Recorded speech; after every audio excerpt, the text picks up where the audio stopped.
afternoon, everybody. It is meteorologist Aiden's weather forecaster, and welcome back to another update, guys.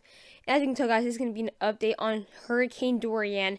It is now a Category 5 hurricane with 180 miles per hour and 220 or 210 miles per hour in gusts, guys. It is within hours of making landfall in the Bahamas. The eye is within less than 100 miles from the island of Bahamas. It can bring a huge opposing threat also for the east coast of the United States. If you guys are new to the channel, be sure to subscribe, guys, and also be sure to like the video if you guys want more of these. I am planning on having my third preliminary winter forecast coming out around maybe 3 o'clock, but it might change. I don't know exactly what time, but it should come out in the afternoon, so stay tuned for that video. So without further ado, let's get into the video. So we are going to be looking at the 5-day graphical tropical weather outlook here. And as you can tell, we have a lot of new systems here. We have a lot of new systems on the Atlantic. But we're going to be focusing here on Dorian. Here it is at maximum sustained wind at 155 knots or 180 miles per hour. It's at 913 millibars, which is incredibly low. So it's actually incredibly organized. It's looked like the typical hurricane you usually see. Has that beautiful eye formation, very surprising, and it has those huge outer bands. It is slowing down in movement, though it's only moving now at 7 miles per hour to the west, which is actually going to increase the rainfall totals and also increase the damage because it will be hitting as a Category 5 in the Bahamas, and it can stay not only for a couple minutes the eye wall duration, but it can actually be a couple hours now, which will actually be very bad, as many areas can be in the eye wall for a couple hours, which can do a whole lot of damage, which will be very bad. And again, it's going to be very slow moving. So again, it is not going to arrive until the Florida coast until around Monday or Tuesday, or actually, Wednesday is when we're actually going to have a threat for the Florida coast. And again, there's actually a chance it could possibly change a little bit closer to the west now, more closer to the Florida coast. So this is actually where it is. The eye wall is incredibly close. It's actually about to make a landfall. It's within minutes of landfall right now. Here are the Bahamas right here. I don't know if you guys can see it. Here's the Bahama Island right here. It is incredibly close right now. They're getting hit by the eye wall. These winds are starting to become widespread for many of the islands. It's incredibly big. About the eye wall is about the size of some islands of Florida. The Key West, sorry, it's actually somewhat bigger islands in the Bahamas. Here's the eye wall here's the eye right here, that little dot with nothing. That's about to go over the islands of the Bahamas right now. So that means the Bahamas are getting hit by the worst part of the storm, which is the eye wall, which is surrounding it. We have a lot of vorticity. We have possibly Category 2 wind gusts already for some islands all the way over here. All the way over there, we're already having Category 2.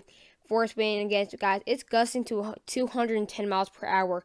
That's a monster storm. It's a major Category 5 hurricane, and we have huge bands that are going to be right behind it, which will bring a lot of flooding issues. But this storm's incredibly big, and it has a lot of rotation. Again, it is starting to slow down, which will not be good. So we'll have these islands be in the eye wall for most of the day, which is not what you want.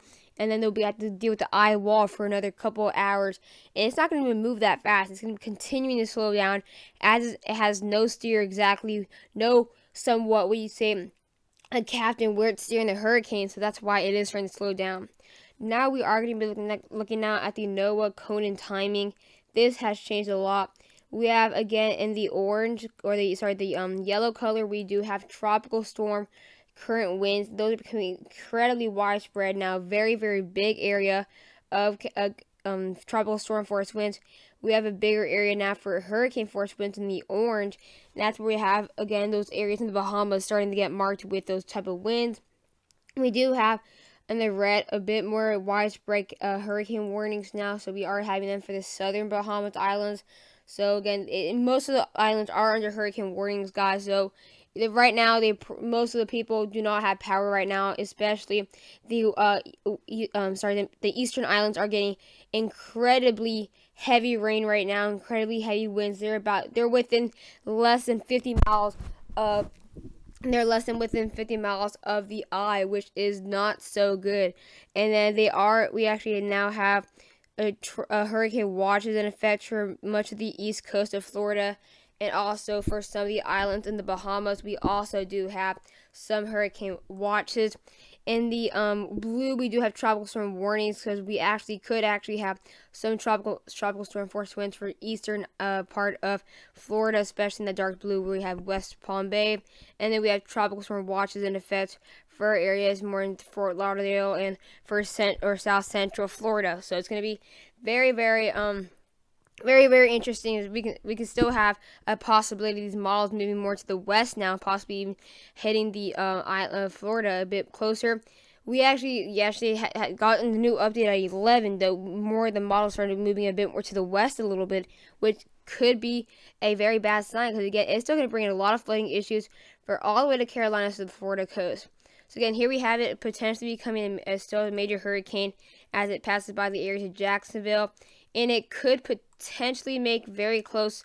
It's going to be very close at this point. It can be possibly make landfall in North Carolina or northern South Carolina. Again, it's going to be incredibly close no matter what. It's going to bring feet of storm surge for the eastern coast there, and by Friday it should be about a category 1 moving past North Carolina. So you never know, it could be another Matthew. It could bring in a lot of flooding issues for Myrtle Beach or Charleston, for parts of North Carolina. Raleigh is going to be a huge threat, guys.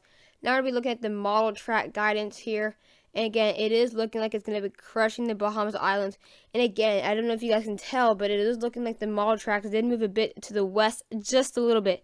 And you're probably thinking, it doesn't show inland anymore, really, so how could it be that big of a deal?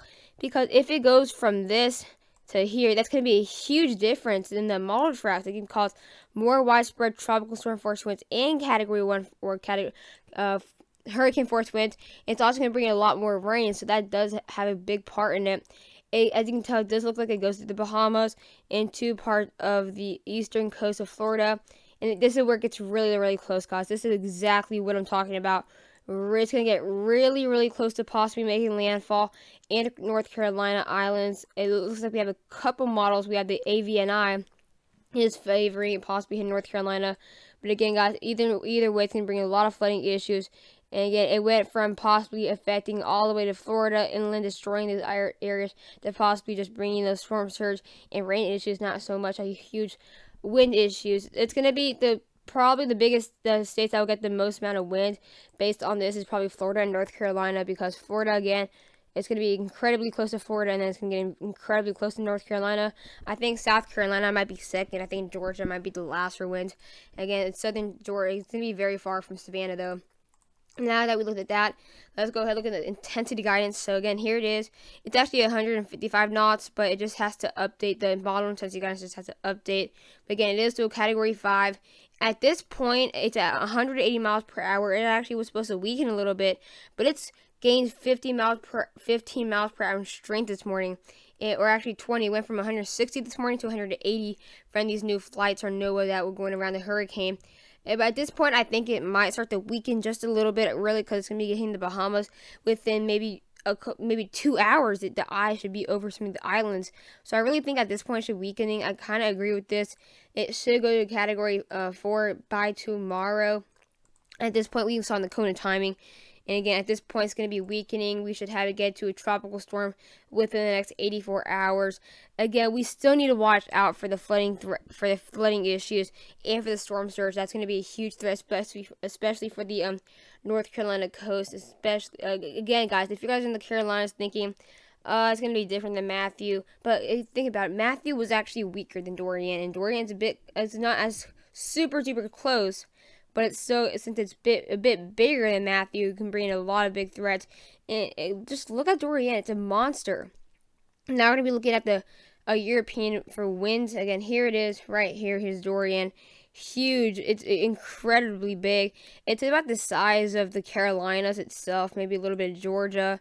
It might be the size of those 3 states. So it's a very, very big storm, very widespread. Again, within the next 18 hours, it's going to be destroying the islands of the Bahamas with the 106 knots. Again, the European is doing a bit less knots, but again, we already know it's already at 55 knots right now. Again, it's going to be possibly the European does should stop stalling just a little bit off the Bahamas Islands. That will bring in huge flooding threats for the eastern islands, for the western islands. European does actually get a bit closer to Georgia and Carolinas. It does get incredibly big as it passes Georgia. And again, it looks like we could have a possibly landfall on North Carolina, but it's very, very hard to tell, guys. It's incredibly hard. It's just something with Dorian was very hard to track. So this just updated the GFS right now. Again, here it is. Within a couple of, possibly maybe within an hour, we should have landfall, direct landfall on the Bahamas. It could, again, stall. It could stall tomorrow, right after it hits the Bahamas and gets stall.